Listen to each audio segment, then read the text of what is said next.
is, if anything, this movie is about men's rights. That's actually what it's about. It's actually not a feminist film, it's a masculinist film. What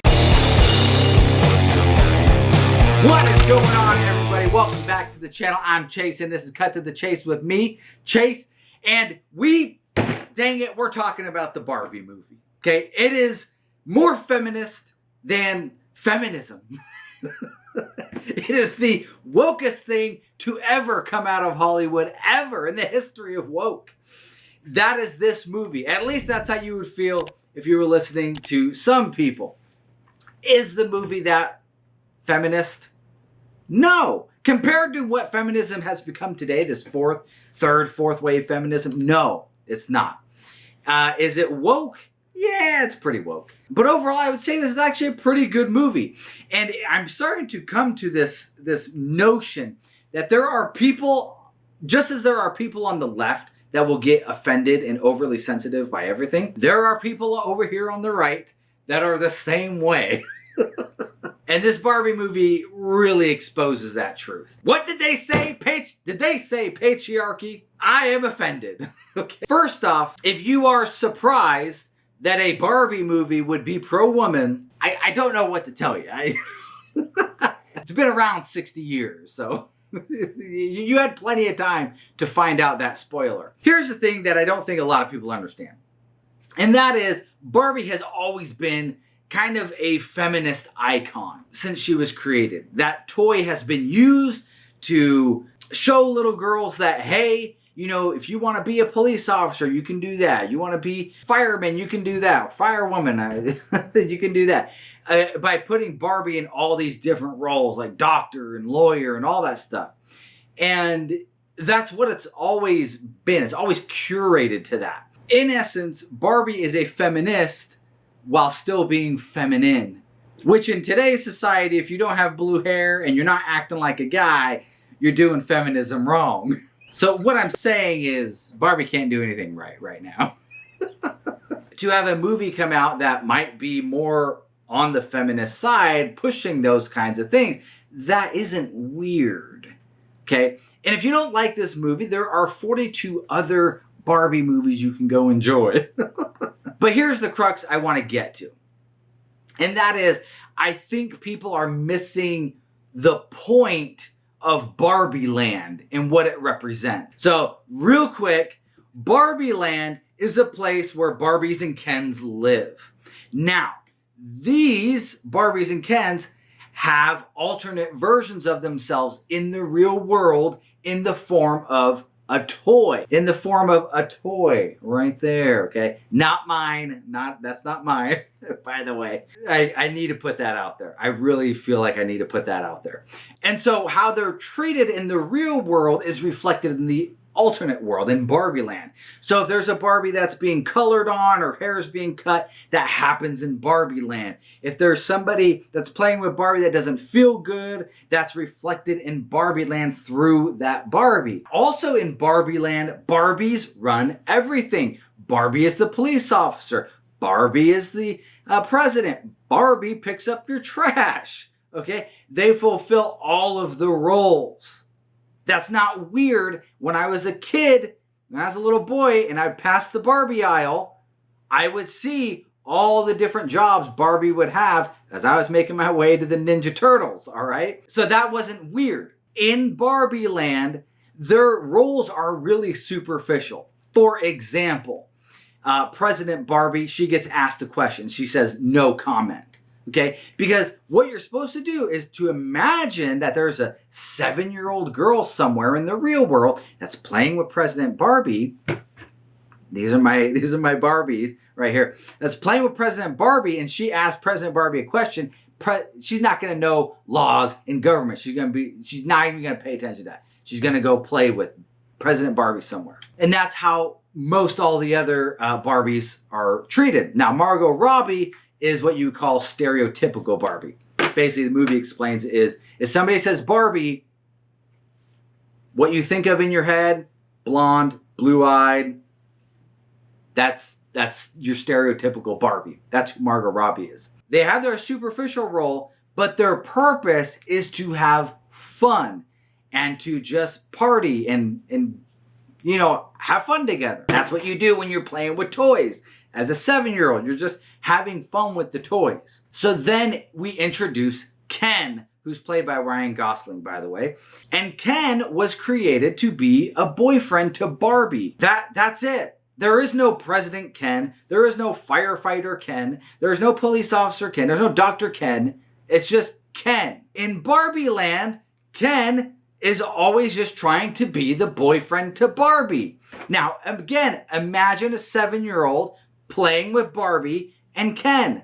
And Ken comes up to Barbie, "Hey Barbie, how you doing?" Blah, blah, blah. And the 7-year-old, she's not going to understand relationships and all that kind of stuff. She's going to be like, "Get out of here, Ken. Boys are gross. Girls rule, boys drool," kind of thing. All right? That's the dynamic that's in Barbie land. So yes, Ken is mistreated. He's told to go away. Because you got to imagine a 7-year-old playing with toys. He doesn't realize he's being disrespected. That's just how it is. It's a matriarchal society to the nth degree. That's what Barbie land is. What happens to move the plot along is somebody is playing with Margot Robbie's Barbie, and they're not having a good time. They're having a life moment, so to speak. I'm going to be getting into spoilers, so you've been warned. There's things that start to happen in Barbie land with Margot Robbie's Barbie that you see in the trailer. Her arch goes to flat feet. She's experiencing like a cold shower, whatever. Things aren't going right. So the way to fix that, she finds out, is you have to go to the real world, find that girl who's playing with you, make her happy, and then that will be reflected back into Barbie land. And you can get back to normal, so to speak. So what happens is Barbie goes to the real world. Ken hitches a ride. They start trying to find out what's going on. And Ken, he kind of goes off on his own a couple times.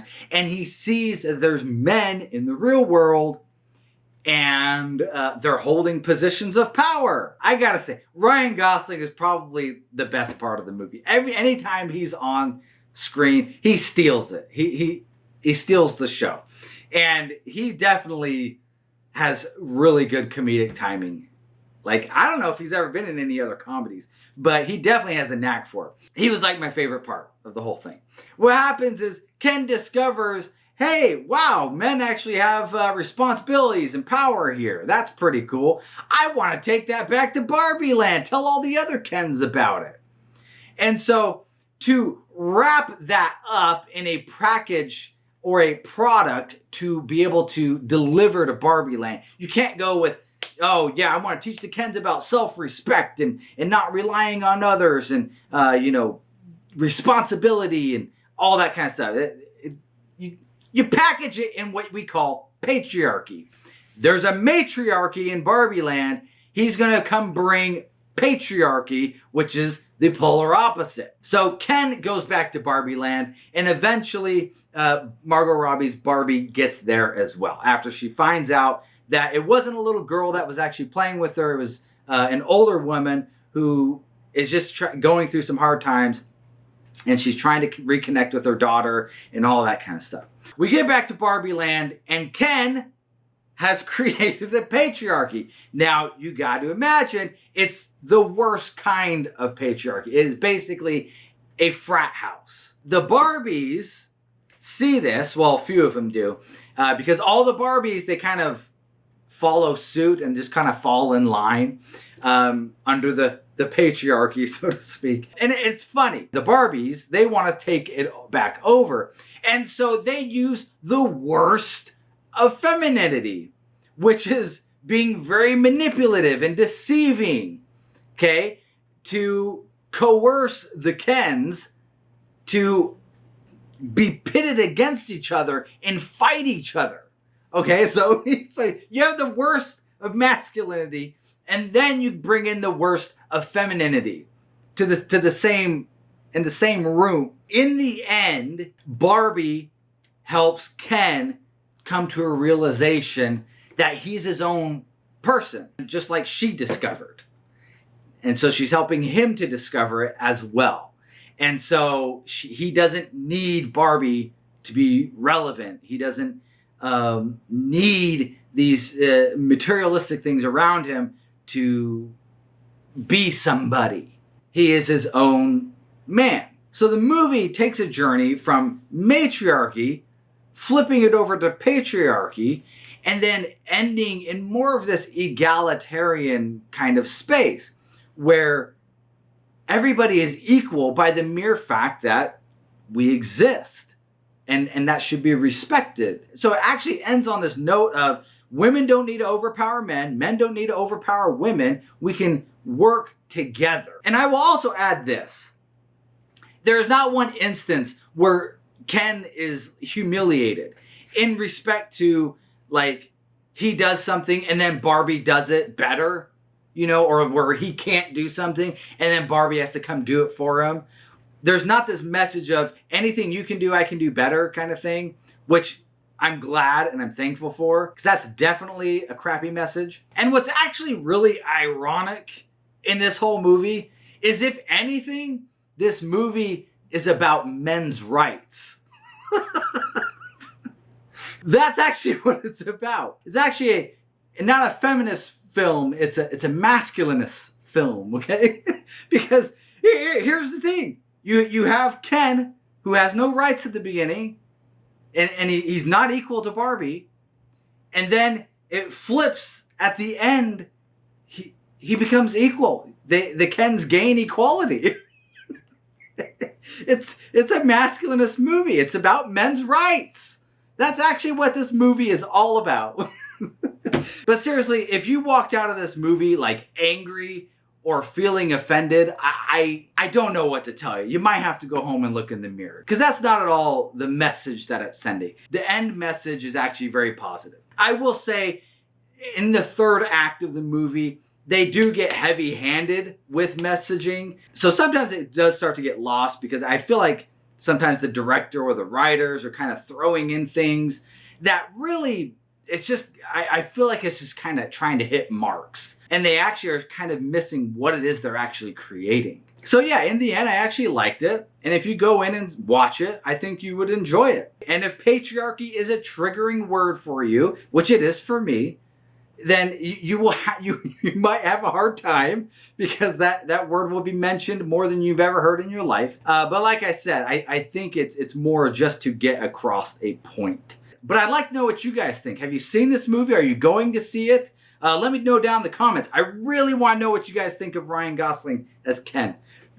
Easily my favorite part of the movie. He killed it in every sense. And I loved it. And also subscribe to the channel. More content like this all the time. And if you like this video, please give it a like. It helps out in the algorithm. And as always, guys, peace out.